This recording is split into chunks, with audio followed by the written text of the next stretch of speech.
మీ business ఏదైనా మీ ఊర్లో promotion చేయాలంటే అది సుమన్ టీవీతోనే సాధ్యం. ఇప్పుడే సంప్రదించండి. Welcome to Suman TV digital network. నేను మీ బ్రహ్మేంద్ర. మనం ప్రస్తుతం పశ్చిమ గోదావరి జిల్లా వీరవాసరం మండలంలో ఇక్కడ రైతులకి సంబంధించి మొత్తం సుమారు 40 మంది రైతులను, ఉత్తమ రైతులను ఎంపిక చేసుకుని వారికి విత్తనాలు వంగడాలు అయ్యి కూడా మంచికి అంటే అద్భుతంగా పండి పంటకి సంబంధించిన విత్తనాలు అయ్యి కూడా ఇక్కడ ఈ మండల ప్రెసిడెంట్ అయిన జనసేన ప్రెసిడెంట్ అయిన బాలాజీ గారు అందజేశారు. ఆ వారి మాటలోనే తెలుసుకుందాం. సార్, ఇంతమందికి మీరు ఇవ్వడం జరిగింది. అలాగే మీ జనసేన అధ్యక్షుడు పవన్ కళ్యాణ్ కూడా రైతులంటే ఎంతో ప్రేమ చూపించి అలాగే కౌలు రైతులకు కూడా ఆయన ఆత్మహత్య చేసుకున్న వాళ్ళకి కూడా అప్పట్లో 30 కోట్ల రూపాయలు కూడా ఇవ్వడం జరిగింది. మీకు ఇన్స్పిరేషన్ ఆయన అంటారు?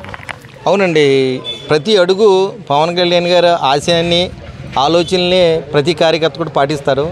ఈ బ్యానర్లో కూడా చూడండి, ప్రతి చేనుకి నీరు, ప్రతి చేయికి పని. ఆ నినాదంతో ఇవాళ రైతాంగాన్ని మనం అందరం కూడా ఆదుకోవాలని, ప్రతి రైతు రానున్న పంటలో కూడా నాణ్యమైన విత్తనాన్ని తనకు తానుగా ఉత్పత్తి చేసుకోవాలనే ఉద్దేశంతో ఈ ఫౌండేషన్ సీడ్ని తీసుకురావడం జరిగింది. ఇది రానున్న 2 పంటలకు కూడా నాణ్యత లోపం లేకుండా ఖచ్చితంగా రైతుకి మంచి ఆర్థిక పరిపుష్టి చేస్తుంది.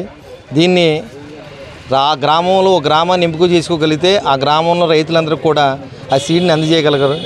అలాగే 23 గ్రామాల్లో ఇవ్వటానికి కారణం ఏంటంటే ప్రతి గ్రామంలో కూడా రైతాంగం చాలా కష్టాల్లో ఉంది. గత 10 సంవత్సరాల నుంచి కూడా ఈ రంగంలోకి తన పిల్లల్ని కానీ సంతతిని కానీ ఎవరు కూడా ఆహ్వానించట్లేదు. అలాంటి రైతాంగాన్ని మనం ఖచ్చితంగా ప్రోత్సహించాలి. అలాగే ప్రభుత్వం వారు కూడా గతంలో జింక్ లోపం ఉన్న, బోరాన్ లోపం ఉన్న ఆ పరీక్షలు చేసి, భూసార పరీక్షలు చేసి ఖచ్చితంగా ఇచ్చేవారు. అది జరగలేదు గత 5 సంవత్సరాల నుంచి. ఈ ప్రభుత్వంలో, ఈ కుటుంబ ప్రభుత్వంలో ప్రజాప్రతినిధులు, ఇక్కడ ఉన్న ఎంపీటీసీలు వీళ్ళందరూ కూడా పరిషత్తులో చెప్పి రైతుకి ఆ పోషకాలను అందజేయగలిగితే ఖచ్చితంగా వాళ్ళు ఇచ్చి మెన్యూర్ వల్ల కన్నా ఆ పోషకాల వల్లే, ఆ ధాతువు వల్లే పంట విస్తీర్ణంగా ఉంటుంది. రానున్న జబ్బులు కూడా రాకుండా ఉంటాయి.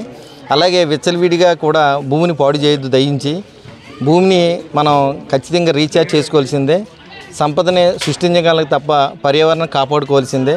దాంట్లో భాగంగానే రైతులందరూ, జనసేన కార్యకర్తలు కానీ, ప్రజాప్రతినిధులు కానీ, ఎంపీటీసీలు అందరూ కూడా పూర్తి ఇంట్రెస్ట్తో ఈ మండలంలో ప్రతి గ్రామంలో కూడా వ్యవసాయం, పర్యావరణం ఇత్యాది రంగాల మీద ఫోకస్ పెడుతున్నారు. ఇది మా అందరికీ స్ఫూర్తి పవన్ కళ్యాణ్ గారు. రాము గారు, మీరు చెప్పండి. ఈ 1 ఇయర్ అప్పుడే గవర్నమెంట్ ఎన్డీఏ వచ్చి 1 ఇయర్ అవుతుంది, కానీ మీలో మీకు కొంత మనస్పర్ధలు అయి ఉంటున్నాయి, అసంతృప్తిగా కూడా ఉంటున్నారని కూడా తెలుస్తుంది. దీన్ని ఏ విధంగా ముందుకు తీసుకెళ్ళి సమన్వయంగా ఇంకా 4 సంవత్సరాలు ఉంది? మనస్పర్ధలు రావడం సహజం అండి. అటువంటిది ఇప్పుడు 3 పార్టీల కలయిక కాబట్టి చిన్న మనస్పర్ధలు ఉన్నాయి. వాటిని మా ఎమ్మెల్యే గారు, మా పెద్దలు, మా చిన్నబాబు గారు లాంటి వారు పరిష్కారం చేస్తారు. దానివల్ల పెద్ద ఇబ్బంది ఏమి ఉండదు. ఇంత బలంగా ఉన్నాం కాబట్టి ఈ చిన్న మనస్పర్ధలు రావటం అన్నది సహజం. అంటే ఫస్ట్ నుంచి కూడా జనసేన పార్టీ మన జిల్లా అధ్యక్షులుగా ఉన్న కొడిగలపూడి చిన్నబాబు గారు జనసేన పార్టీకి ఉన్నారు, కానీ ఆయనకు ఇప్పటికి వరకు కూడా ఒక పదవి రాకపోవడం కూడా మీలో చాలా ఒక అసంతృప్తి అయితే ఉంది. ఆయనకే ఒక పదవి వస్తే కనుక మీ అందరినీ కూడా ఆయన గూట్లోనే ఇంతవరకు మీరు ఉన్నారు కాబట్టి ఆయనతో మీ బాధ మనోభావాలు చెప్పుకునే విధంగా ఉండొచ్చు అని కూడా మీలో మీరు అంటే అభిమానులు కానీ, ఇటు వీర మహిళలు కానీ అనుకుంటున్నారు. ఆయనకి పదవి రాకపోవటం కాదండి, వచ్చినా కానీ ఆయన కుటుంబంలో ఉన్న ఇబ్బందుల వల్ల ఆయన తీసుకోకపోవడం జరిగింది. కానీ త్వరలోనే ఆయన మంచి పదవి వరిస్తుందని మేమందరం కూడా ఆశిస్తున్నాం. అలాగే ఇప్పుడు మాజీ ముఖ్యమంత్రి వైఎస్ జగన్మోహన్ రెడ్డి అటు గంగమ్మ జాతరలో జరిగినట్టుగా కూడా రపరపా చేస్తాను, రేపు వచ్చి మాదే గవర్నమెంట్ అని కూడా అంటున్నారు. దీన్ని ఏ విధంగా చూడండి? వాళ్ళు గవర్నమెంట్ వచ్చిన దగ్గర నుండి కూడా వాళ్ళు చేసే పని అదే కాబట్టి ఇప్పుడు అధికారం పోయింది, మేము ఖాళీగా ఉన్నాం, మేము ఏం దందాలు చేయలేకపోతున్నాం, ఎవరిని ఇబ్బంది పెట్టట్లేదు, సో మాకు ఏం చేయాలో అర్థం కావట్లేదు, అందుకే మేము వచ్చిన తర్వాత మళ్ళీ ఇదే చేస్తామని అంటున్నారు. అంటే ఇప్పటికే ప్రజలు లాస్ట్ గవర్నమెంట్ వాళ్ళు ఏం చేశారో చూసి వాళ్ళని 11 స్థానాలకు పంపించడం జరిగింది. ఇప్పుడు వీళ్ళు రప్పాకు వస్తామని వాళ్ళు డైరెక్ట్గా చెప్పిన తర్వాత కూడా వాళ్ళు గవర్నమెంట్ వస్తుందని వాళ్ళు ఆశించడం, వాళ్ళ మానసిక స్థితి ఎలా ఉందో కూడా మనకు అర్థం కావట్లేదు. ఆ 11 స్థానాలల్లో 1 స్థానానికి వెళ్ళిపోద్దేమో, లేకపోతే గతంలో ఎప్పుడో వైసీపీ పార్టీ ఉంది అని చెప్పుకునే స్థాయికి దిగజారిపోతారని చెప్పి మేము ఖచ్చితంగా చెప్తున్నామండి.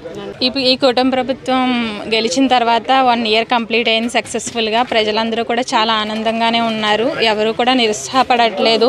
ప్రతి వాగ్దానం ఇచ్చిన ప్రతి దాన్ని కూడా నెరవేరుస్తున్నారు. మెల్లమెల్లగా 1 ఇయర్లో మాత్రం చాలా వరకు నెరవేర్చారు. అలానే నెక్స్ట్ 4 ఇయర్స్ కూడా అలానే ఉంటాయి.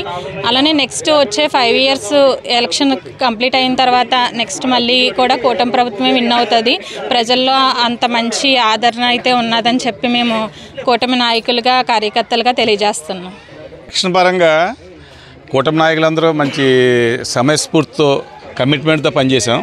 గెలిచే వరకు అందరూ కలిసి ఉన్నాం. గెలిచిన తర్వాత చిన్న మనస్పర్ధలు అదేంటంటే వాళ్ళకి ఆపోజిషన్ వాళ్ళకి వాళ్ళ లోకుగా ఉంటుంది. అది నేను ఒక ఫంక్షన్కి వెళ్తే వాళ్ళు చాలా డామినేషన్గా ఉంటే మీ డామినేషన్ ఏంటంటే అంటే ఉదాహరణ చెప్తాను, లేదు మీకే ఇలా ఉన్నప్పుడు ఆటోమేటిక్గా మా డామినేషన్ పెరిగిపోద్ది. ఏంటిది మన ఇంత మెజారిటీతో గెలిచి అందరూ గొప్ప వాళ్ళవే కాబట్టి ఒకళ్ళు మెట్టు దిగి చేసుకుని మన కూటమి ఇంకా బలపరిస్తే చేయవలసింది చాలా ఉంది.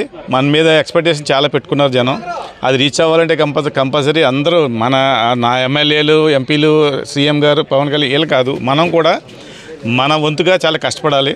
ప్రజల్లోకి వెళ్ళి ప్రజల్లో ఉండి ఏం కావాలని తెలుసుకుంటే అది మనం ఇచ్చిన గౌరవానికి మనం నిలబెట్టుకున్నట్టు అవుద్ది. అదే మా కోరిక. ఉన్న జనసేన నాయకులు వీర మహిళ తెలియజేస్తుంది. ఈ ఇంకా రాబోయే 4 సంవత్సరాల్లో కూడా ఎన్డీఏ గవర్నమెంట్ తరఫున అత్యద్భుతంగా పరిపాలన సాగుతుందని అందరూ మెచ్చే విధంగా, అంటే ముందు నుంచి మనకి రైతే ముందు ప్రధానంగా మనకి అందరికీ కూడా ఆహార సంపద సృష్టించేవాడు. వాళ్ళకి మేము ఉచితంగా కూడా ఇక్కడ వరి వంగడాలన్నీ కూడా ఇస్తున్నాము. అలాగే వారికి సదుపాయాలన్నీ కూడా మేము చూస్తున్నాము అని తెలియజేస్తున్నారు. కెమెరామెన్ బాబీతో Brahmendra, Suman TV. Please subscribe Suman TV.